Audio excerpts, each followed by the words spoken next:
Welcome, I'm Rose Aguilar, and this is Your Call's One Planet series. In April, for the very first time, the Environmental Protection Agency set limits on PFAS, or forever chemicals, in drinking water. Around 50% of rivers and streams contain measurable PFAS concentrations. Nearly 200 million Americans are served by water systems that contain PFAS, according to a 2020 study published by Science and the Environmental Working Group. PFAS are a class of about 16,000 compounds used to make products resistant to water, stains, and heat. They're called forever chemicals because they do not naturally break down and have been found to accumulate in humans. In fact, nearly every one of us has measurable amounts of PFAS in our blood, according to the Agency for Toxic Substances and Disease Registry. These chemicals are linked to cancer, birth defects, liver disease, thyroid disease, plummeting sperm counts, and a range of other serious health problems. PFAS can be found in so many products, including nonstick cookware, toilet paper, guitar strings, dental floss, makeup, brake fluids, ski wax, fishing lines. The list is just so long. A new investigation by today's guest, ProPublica's Sharon Lerner, details how 3M, the American manufacturing giant, discovered and concealed the risks of these toxic substances for decades. According to Sharon Lerner, between 1951 and 2000, 3M produced at least 100 million pounds of PFAS, that's PFOS, and chemicals that degrade into PFAS. PFAS is one of the company's fluorochemicals. This is roughly the weight of the Titanic. After the late 70s, when 3M scientists established that the chemical was toxic in animals and was accumulating in humans, it produced millions of pounds per year. So what did 3M know? When did its science know about the harmful impacts of forever chemicals? And what can we do to protect ourselves and our environment? You can read Sharon Lerner's latest piece, which got a lot of attention. It's called 3M Executives Convinced a Scientist the Forever Chemicals She Found in Human Blood Were Safe. It was co-published with The New Yorker, and you can find it at yourcallradio.org. Sharon Lerner is an award-winning investigative journalist at ProPublica. She has reported extensively on PFAS and how manufacturers of the chemicals covered up their dangers for decades. Hi, Sharon. Thank you so much for your very important work, and thank you for joining us again. Hi, Rose. Thanks for having me. Well, we've got you for the hour, and we're so glad that we do, Sharon, because this issue is so important. I mentioned a bit about forever chemicals and what they are, but can you elaborate on that? What are we talking about exactly here? Yeah, so these are compounds that are based on chains of carbon atoms that are with the carbons bonded to fluorine, which is, another element. And the bonds between carbon and fluorine, the carbon-fluorine bond, is incredibly strong. It's one of the strongest bonds in chemistry. And because of this, the chemicals have all these industrial uses that you mentioned. They're resistant to heat and to moisture, and they don't degrade over time. So that makes them incredibly useful. And it also makes them incredibly dangerous because if they don't degrade over time, they end up building up in the environment. And as you mentioned, they also accumulate in our bodies. So that's where the problems begin. It's wild to think, Sharon, that pretty much all of us have PFAS in our blood. Yes. The CDC, ATSUR, as part of the CDC, they have said nearly everyone has at least one PFAS compound in their blood. And there was a study earlier this year done on fetuses that were weeks old, and they were from terminated pregnancies.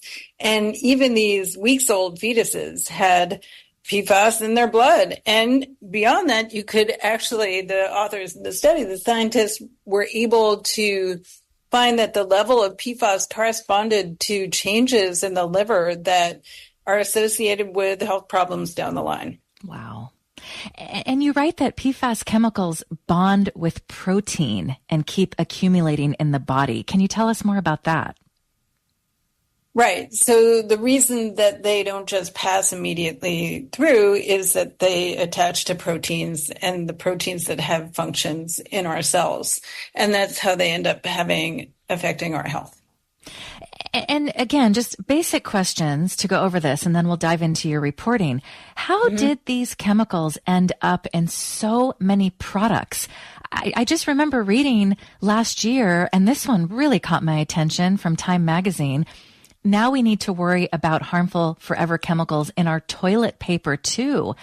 So you cannot avoid PFAS. Yeah, I hadn't seen that one. Well, yeah, they're, as I mentioned, incredibly useful. You said in the beginning there are thousands of different compounds in the class.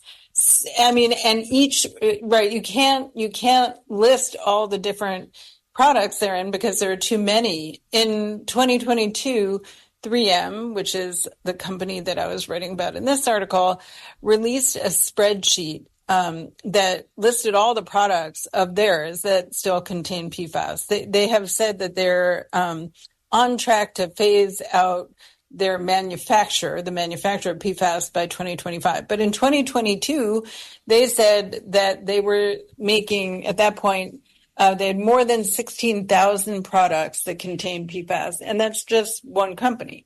Wow. What is the difference between PFAS, PFAS, and PFOS, PFOS? Yes, so confusing. PFOS is an individual compound. It is a type of PFAS compound. So PFAS is the class that contains thousands, as we said.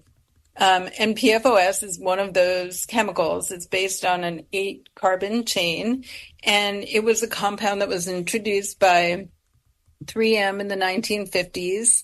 It was used in firefighting foam, and basically there are all sorts, as we mentioned, of these compounds that are again carbons bonded to fluorine, right? And so 3M had a lot of products that had different fluorochemicals, and that's just another word for the PFAS compounds.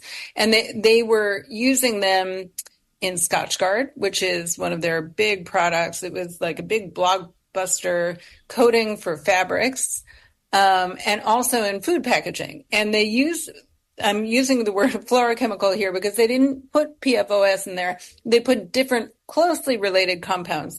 And what we know now is that when those compounds from Scotchgard and other products got into the human body and also into animals' bodies, those bodies inside the body, they break down and become PFOS. Okay.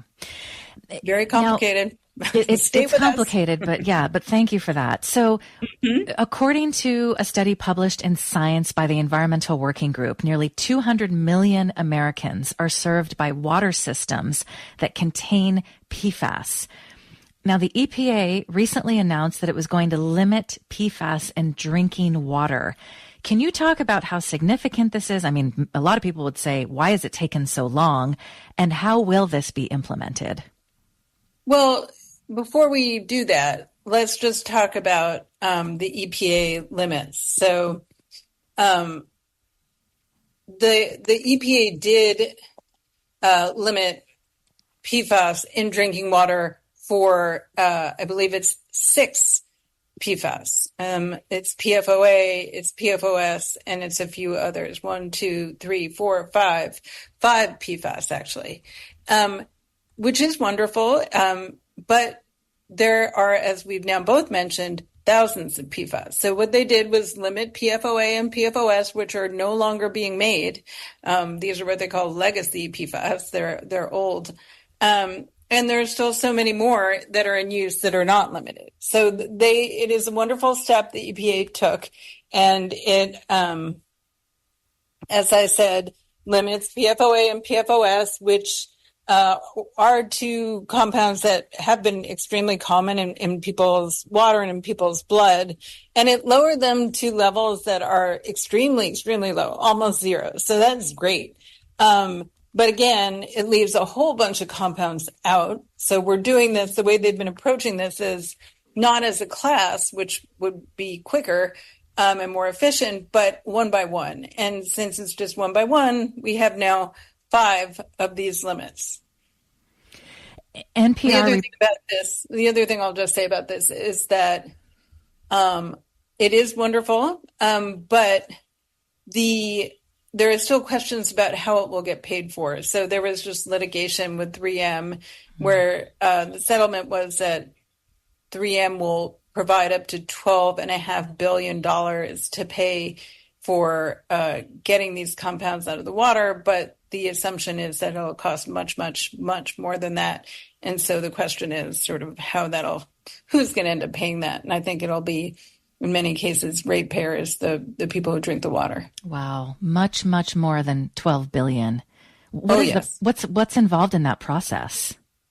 Well, filtering it out, and you need, I can't actually speak to exactly the equipment that they need, but it's expensive. And, the estimate that I got was that would be up to about 100 billion for the country, over the next 30 years. NPR reports that water utilities and chemical companies are challenging the EPA. At least 3 lawsuits against the rule were filed in the U.S. Court of Appeals for the D.C. Circuit. What are your thoughts on this? And do you think that this could ultimately end up in the Supreme Court? Oof. Well, given what we just saw, I certainly, that is a scary thought, because we know that this is a court that does not really overwhelmingly prioritize environmental health. But yes, I guess I would say I'm not surprised. I have seen that there have been challenges to these limits. And it's, that's what companies do. That's what their lawyers tell them to do. They don't want to be saddled with the cost, so they do everything they can to fight it. And Sharon, given that so much is at stake in the election, I think it's so important to point out, what's going to happen if, we don't know what's happening on the Democratic side, but the Biden administration at least did this. We know that any Democrat is on board with this, given that it came from the EPA. I mean, this is more action than we've seen in a long time, and really on kind of any chemical. So this, what the Biden administration has done on PFAS, well, I pointed out its inadequacies, but it's still more than other administrations have done by far. So, and I think if, I covered the Trump EPA when he was there the first time, I think it would be safe to assume that we would not be seeing further protections from PFAS, given that, one of the Project 2025 goals is to eliminate the EPA. So, I think it's safe to assume that we could expect more from a Democratic administration on this front. Right. And especially this one, it would be completely rolled back. So that's important to point out. Sharon, can you talk to us, given that you've reported on PFAS for so long, talk to us about what is involved in all of this? I mean, in this recent piece about 3M, you write that much of your reporting, which started in 2015, focused on what 3M and DuPont knew, even as they continue to produce PFAS. So tell us what's involved in reporting on this and trying to get answers to all of the questions that you have. Well, a lot of the reporting on this I did, as you said, I started in 2015, and I reported, from 2015 to 2020, I did a lot of reporting, just kind of following the litigation around this and trying to look at the documents that were released and find out, as you said, what the different companies involved knew and when they knew it. And also trying to sort of illustrate the harms and report on the science as it was evolving. And then, I have been reporting on other things in that time, in the past 9-10 years. So have definitely worked on other stories. And in the past few years have not focused so much on PFAS until this recent story. And given that you've been working on this for so long and you've interviewed so many scientists, what do scientists say about coming up with safe substitutes? What will it take for companies to stop using these chemicals? I think that, it depends on the scientists you talk to. I think that in many categories, they're unnecessary, period. I mean, I don't think you can really, they're in toys, they're in cosmetics, none of the, you can certainly make these things, many of the uses just are simply not necessary. I think, I have not, part of the replacement process has been, for instance, PFAS, which we've been talking about, that was a chemical that was introduced in the 1950s, very useful in firefighting foam, and I mentioned related chemistries and all sorts of other products.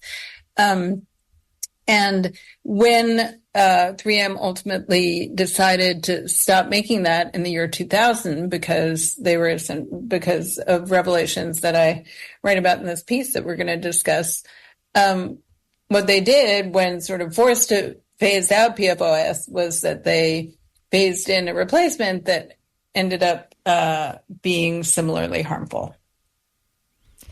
Today, we're spending the hour with Sharon Lerner, investigative journalist who covers health and the environment for ProPublica. Her latest investigation about PFAS, forever chemicals, is called How 3M Executives Convinced a Scientist the Forever Chemicals She Found in Human Blood Were Safe. If you have any questions or comments for Sharon Lerner about her work and PFAS, forever chemicals, we all have PFAS in our blood. PFAS chemicals are used in so many products, including toilet paper. I mean, how do you get away from that? I've done some research about what toilet paper actually doesn't have PFAS, but that's the thing. You really have to do your own research. It's in dental floss, nonstick cookware, hand sanitizer, guitar strings, and the chemicals are linked to cancer, birth defects, liver disease, thyroid disease, plummeting sperm counts, and a range of other serious health problems. Before we talk about the former 3M executive that you met, let's talk more about 3M and how they ended up making PFAS. As you write, they were founded in 1902 as a mining venture in northern Minnesota, and then they pivoted to sandpaper. You write a series of clever inventions aimed at improving our everyday life. That's what they decided to embrace. So tell us more about how this evolved. How did 3M end up making PFAS? So during the Second World War, there was, everybody knows, I think, about the Manhattan Project, with the team of scientists that was putting together the bomb. And one of the technologies that they harnessed to do that was a way to bond carbon and fluorine. And prior to that, fluorine had been very, very dangerous to work with. It's a really reactive chemical. It kind of it tends to explode and release very poisonous gas. So this new technique that was used in producing the bomb ended up being useful in producing PFAS too. 3M hired some of the scientists that had been in the Manhattan Project, and basically they ended up using a process that was, again, safer to create fluorochemicals on a large scale. So and in the beginning, they didn't quite know what to do with them. They had these new compounds. And one of the first things they did was decide to sell one of them. They struck a deal with DuPont, and DuPont bought PFOA, which was a related compound, and it used it to create Teflon.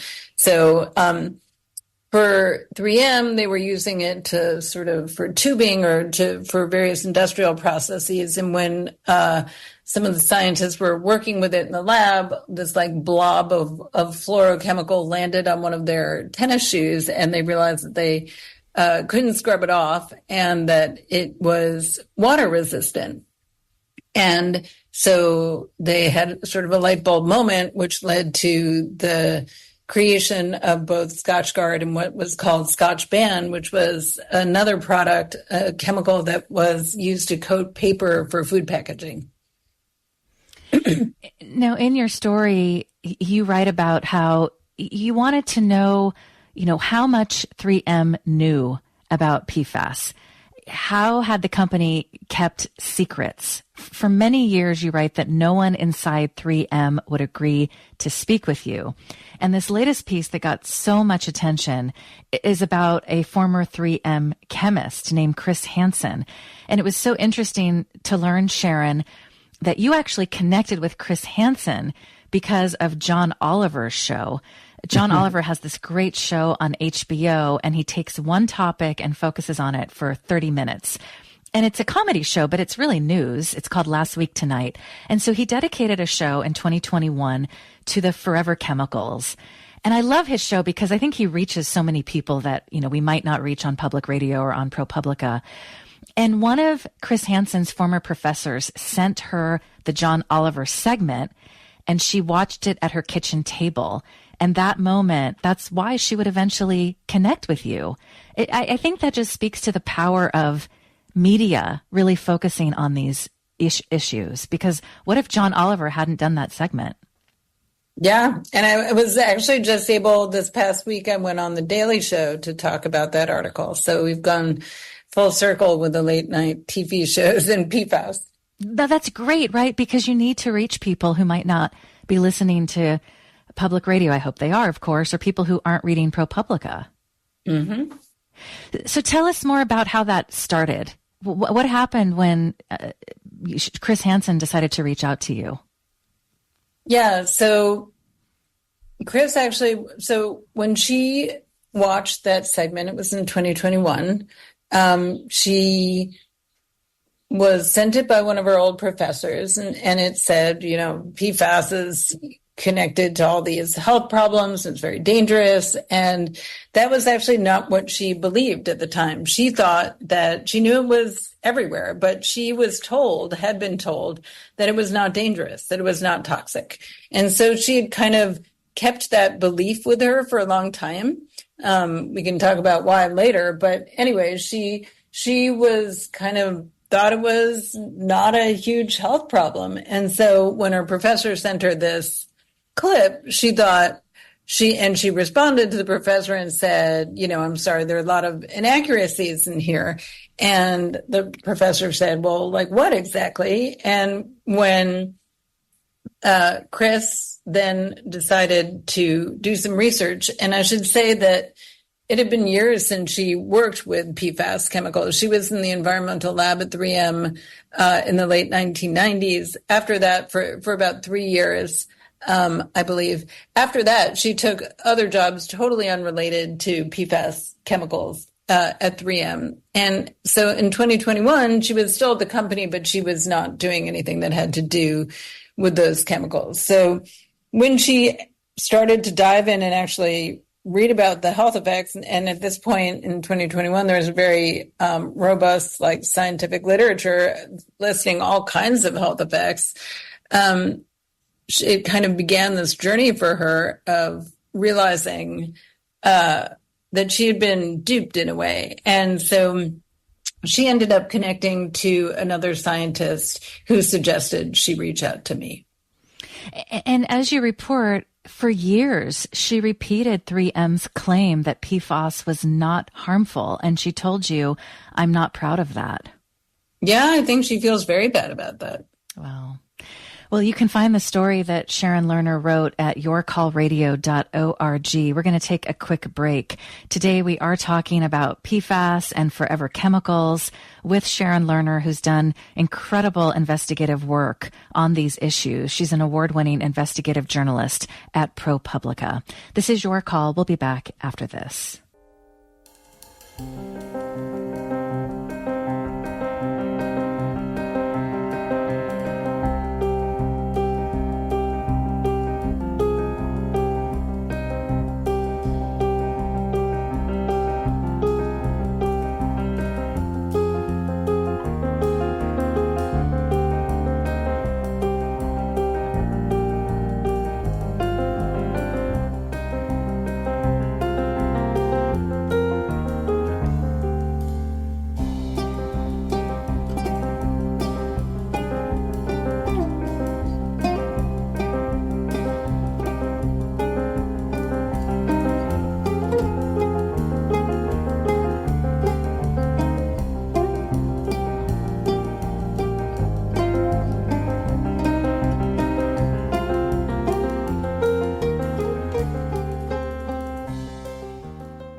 This is Your Call. I'm Rose Aguilar. If you have a show idea or a guest idea, you can email yourcall@kalw.org. And we're always looking for your ideas about how you want us to cover the election in the coming months. Today, we are talking about PFAS and forever chemicals with investigative journalist Sharon Lerner, who has a piece at ProPublica that I hope you can take the time to read called How 3M Executives Convinced a Scientist that Forever Chemicals She Found in Human Blood Were Safe. You can find it at yourcallradio.org. Well, I knew these questions were going to come in from listeners, Sharon, because we all wonder, is there any way to avoid PFAS at this point? What can we do about this? Yeah, I wish I had a great answer for people. I would say, so the USGS recently did a study showing it to be in 45% of tap water samples. I do not think that means that you should buy bottled water because, unfortunately, PFAS is in bottled water too. So there's, not to sound too defeatist, but on some level, I've accepted that this is, this is the case. We all have these chemicals in us, and that's just the deal. I think the less processed food you can use, the fewer plastic containers you can use, both because of your exposure to the compounds in plastic, which are sometimes PFAS, and because there's really no good way to dispose of them, and those are an environmental crisis in themselves, So I would say less processed foods, fewer plastic containers, and, you can look at websites like the EWG has a wonderful guide that will tell you about the products, the different chemicals in cosmetics, that kind of thing. But unfortunately, I don't think any of us can avoid them entirely. Well, and to your point, I mean, you really need to do your own research because the EWG also has information along with Consumer Reports and others how to get PFAS out of your drinking water. And so they look at the filters that take it out. I mean, like I said, I looked for toilet paper that doesn't have PFAS in it. I mean, you really have to do a lot of research. That's where we are. And when you look at the recent Chevron decision by the Supreme Court, in many cases, as Erin Brockovich tweeted, she said, in many cases, we're on our own. You really have to do a lot of research on these issues. Yeah, I wish that were not true, but I think it is. Right. I feel the same way. To your point about the makeup, Sharon, we just saw that The Guardian has a piece out yesterday, toxic PFAS absorbed through skin at levels higher than previously thought. It says new research for the first time proves toxic PFAS forever chemicals are absorbed through human skin and at levels much higher than previously thought. Though modeling and research has suggested the dangerous chemicals are absorbed through skin, University of Birmingham researchers say they used lab-grown tissue that mimics human skin to determine how much of a dose of PFAS compounds can be absorbed.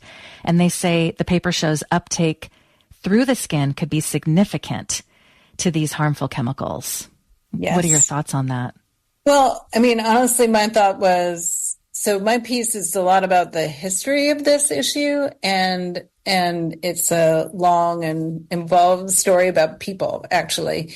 And one of the people, so I write about Chris Hansen, who you mentioned, who was a chemist at 3M in the environmental lab in the 1990s. And that story, I tell the story of what happened to her. Basically, she was asked to look into these, to look into a finding that basically an outside lab had, which was 3M had hired this outside lab to analyze the blood of its workers, right? And this is a long-winded answer to your question. Just bear with me. But basically, she was asked to figure out whether it had made a mistake. And the lab had analyzed the blood of workers, but in the process, it also got blood from blood banks and found that, like the worker blood, also the blood bank blood appeared to have a fluorochemical in it. And Chris was asked to figure out what was going on, where the lab had made a mistake, because presumably the suggestion was it had.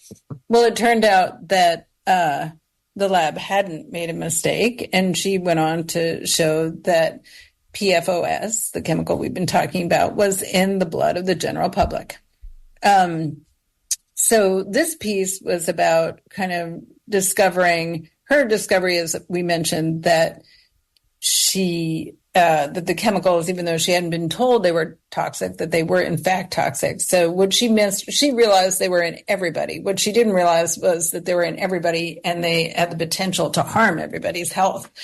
But part of what I was doing in this piece was trying to uncover who else had known about this, the companies. So she ends up realizing that another chemist at the company had realized the same thing in 1975.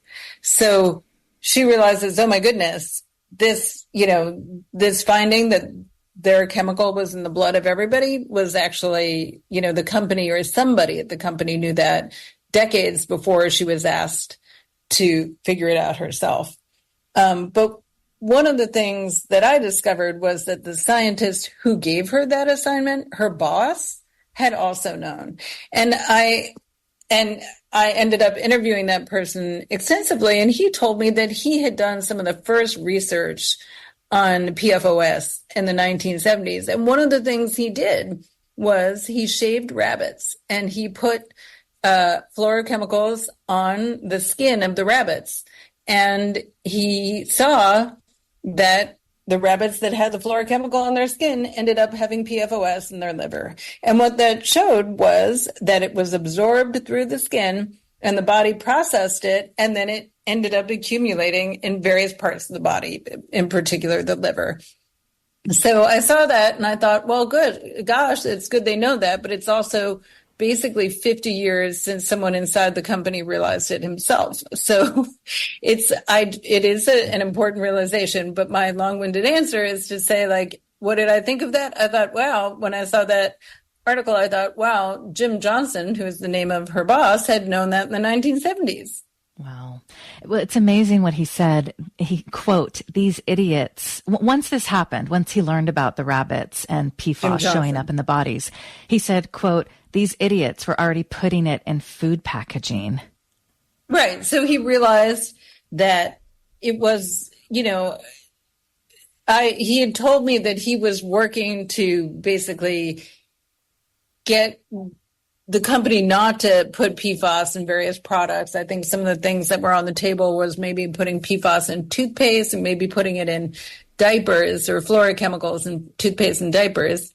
And he said that he succeeded in convincing them not to do that. And I said, and then he suggested, but, there is sort of a lost cause. And I said, why? You did that great work. And he said, well, they were already putting it in food packaging. Wow. And he also said that he did not report it to his boss or anybody. There are some things you take to your grave. You write, at one point, he also told me that if he were asked to testify in a PFAS-related lawsuit, he'd probably be of little help. He said, quote, I'm an old man, and so I think they would find that I got extremely forgetful all of a sudden. Yes. Wow. Yes, he did say that. What happened, Sharon, when you contact 3M about these interviews?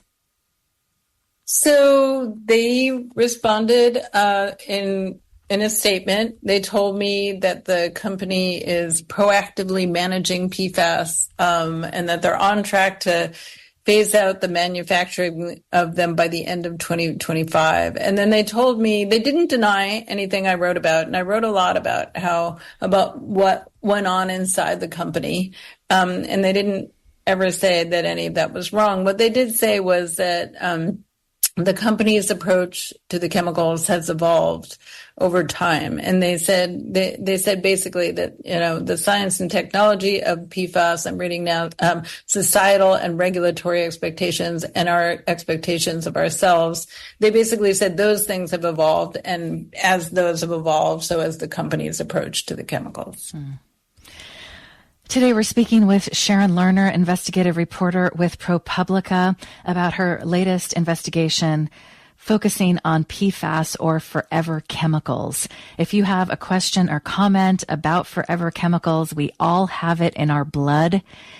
It's in so many products, you name it: toilet paper, dental floss, guitar strings, makeup. And a lot of studies have been done finding that these forever chemicals are linked to many serious health problems, including some cancers, liver disease, and birth defects. Let's hear from Greg in Palo Alto. Hi, Greg. Welcome to the show. Can you hear me? Yes, go ahead. Anyway, I appreciate this information, but I've got to tell you, I've spent a long time looking for a hand cream that doesn't come in plastic. Can't find it. I'm thinking maybe you can try something like olive oil or something like that, which is awfully sticky. So you just, there's no way to avoid this. I mean, every product that not every product, but many of the products that I buy, which are organic, are in plastic. So I hear you. I just don't know how you get around this. And not only that, it's going to get worse given what's going on with the Supreme Court. So people are going to have to be incredibly diligent in trying to find stuff that doesn't have this. By the way, I just say we're swimming in an ocean of toxic chemicals. It's not just PFAS, you name it. I mean, we get exposed environmentally to just so many different toxins. It's unbelievable. So, like I said, I appreciate the information, but, you know, good luck. You're going to have to be a detective to find things that are clean, quote unquote. So thanks.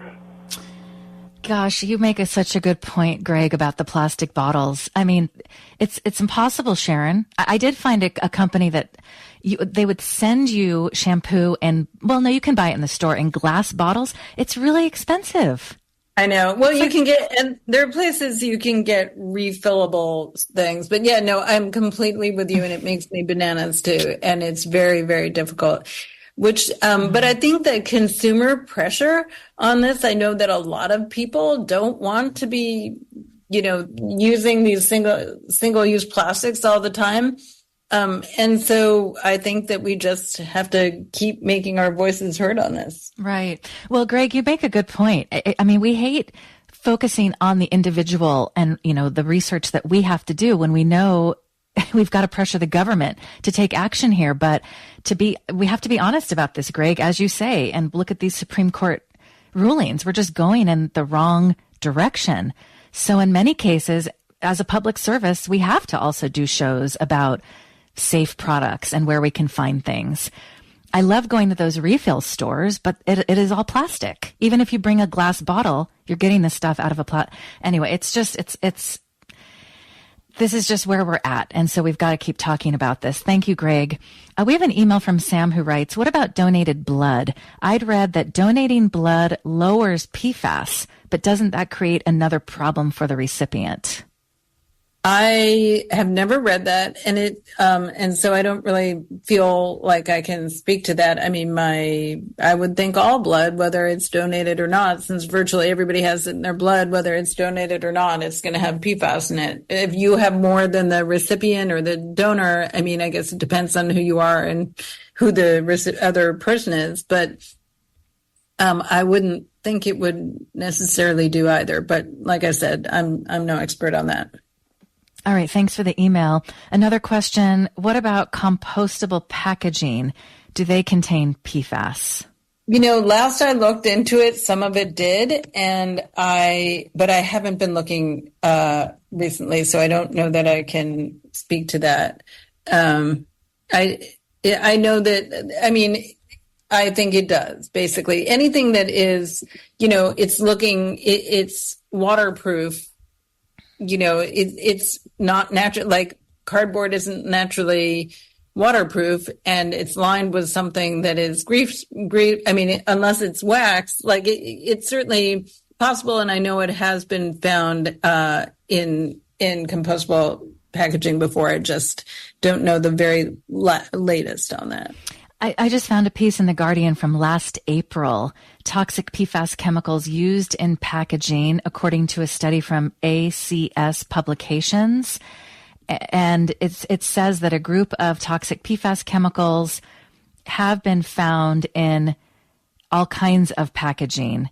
So you can look at, we'll add this to our link, to our show. And it's that basic brown box that you get when you ask for takeout. Yeah, there are all sorts of different ones. Yeah. Mm-hmm. Yeah.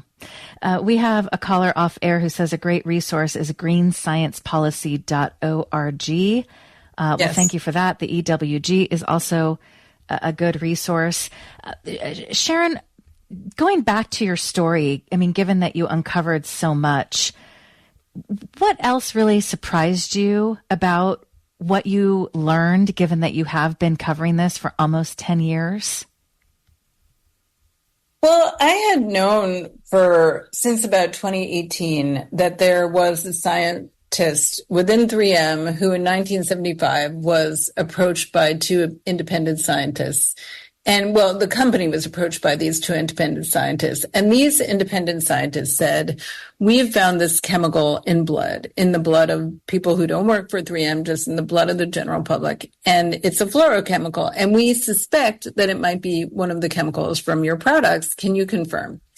And so when the company was approached by these scientists, what they did was they didn't confirm, but they took the chemical structure that they had been given by these independent scientists, and they had one of their chemists analyze it and see whether it matched any of the compounds they produced. It was 1975, and he did. He matched it and said, this is PFOS. But instead of confirming this to the independent scientists, they refused to tell these scientists what they had found. And in fact, I spoke to those scientists, one of whom is 97 right now. And he remembered, trying to get information from them, and the 3M executives getting tons of information from him, but 3M wouldn't share what was going on. Anyway, so what surprised me, so I knew that someone at 3M had basically figured out that this compound PFOS was in the blood of the general public. And we know from documents that were released through litigation that there were notes that explained this about the scientist. And in the notes, it says that this scientist named Dr. Newmark, he said that lawyers told him not to reveal what he knew. So he knows that PFOS is in the blood of the general public, but the lawyers tell him not to reveal it. And so it turned out that the person who had wrote those notes was Chris Hansen, the person who came to me and said she wanted to tell me her story. And so she told me, so I was familiar with this document, and I was able to get it from the other side to hear what it was like and hear her experience of being, she had found these chemicals. She had taken what she found to her bosses and said, oh my goodness, this chemical is in the blood of basically everywhere I look. And in response, instead of hearing like, good job, or, oh no, or this is really, it's important. Let's, try to deal with it immediately. What she got was, really, you sure? Because maybe I think you're probably wrong, and your equipment might be wrong, and you should try it again. And I think you think it's everywhere, and you seem to be mistaken. Basically, she was challenged. And so what was surprising was to kind of learn both that after this discovery in 1975, not only was the public left out of this discovery, but even the company scientists didn't realize what was going on. So when Chris Hansen went to the company in the late 1990s, 96, 97, all she heard was this was in the blood of workers and it's harmless, not it's in the blood of everyone. And when she found it out, they, instead of acknowledging what she had found to be true, they challenged her. So what I thought was really interesting and surprising in this story was to understand kind of how the company had managed to keep this secret for more than 20 years, and how, what were the dynamics, and just sort of getting some insight both from her and her boss, her former boss, Jim Johnson, into like what they knew, what they didn't know, and how they were convinced in different ways to keep this secret themselves for years. Well, you can find Sharon Lerner's piece at yourcallradio.org. Let's hear from another caller. Let's go to Hayes in San Francisco. Hi, Hayes. Welcome to the show. Hi, good morning. I just wanted to mention there was a film made in 2019 called Dark Waters by Todd Haynes that was dealing with exactly about this. It's a drama, but it's based on reality. It's about a farmer whose animals were dying because of water that was running over from a 3M lake. It was actually from a DuPont lake. But yes, I'm very familiar with that movie, and I did write about that case in 2015, the farmer, the tenant, his name is Tennant, and it was a DuPont plant in West Virginia. Right, and actually DuPont had bought the thing from 3M, so it was all from about PFAS.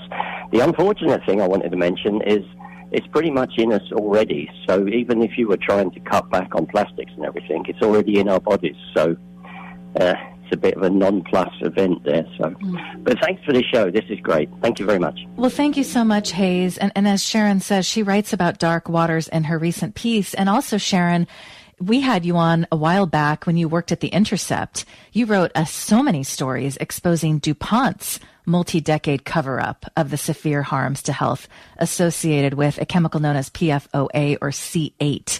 You wrote 3 stories about that. Well, I wrote many more stories than that. But yes, I did write about that farmer and that story well before that movie happened, indeed. Right. And you can search, I'm specifically talking about the Teflon toxin series.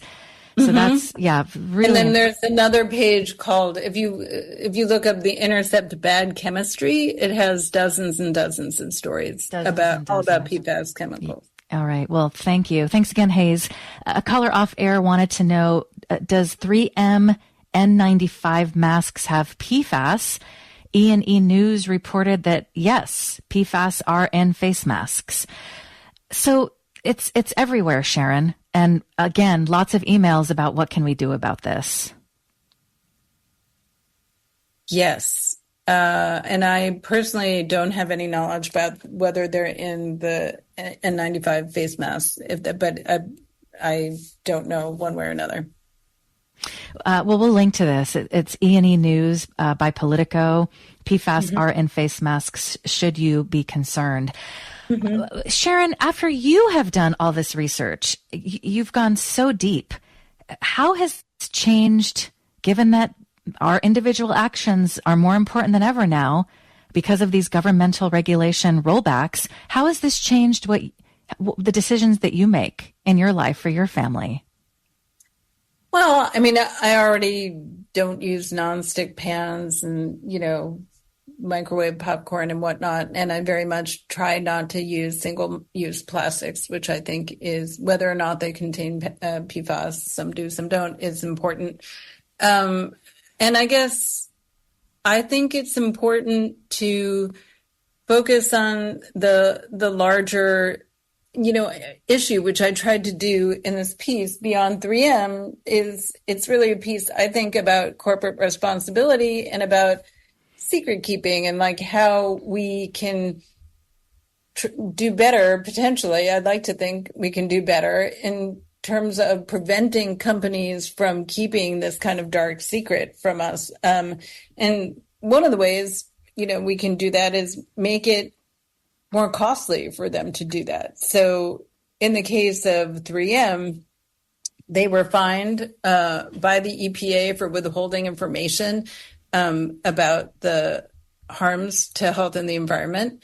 And for hundreds of counts of violations, they ended up settling to pay, their settlement payment was $1.5 million, which is a tiny, tiny, tiny fraction of what they earned from the chemical.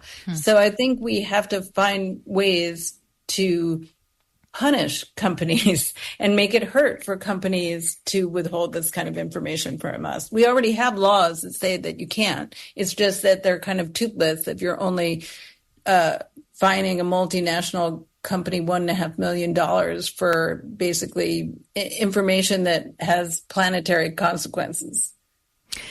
Do you think that, depending on what happens in November, if the Democrats take back the White House, that they'll continue to take actual action on these issues, given that I do. people are so certainly concerned? hope so, but they are scheduled to, and I expect they will. Yeah. Yeah.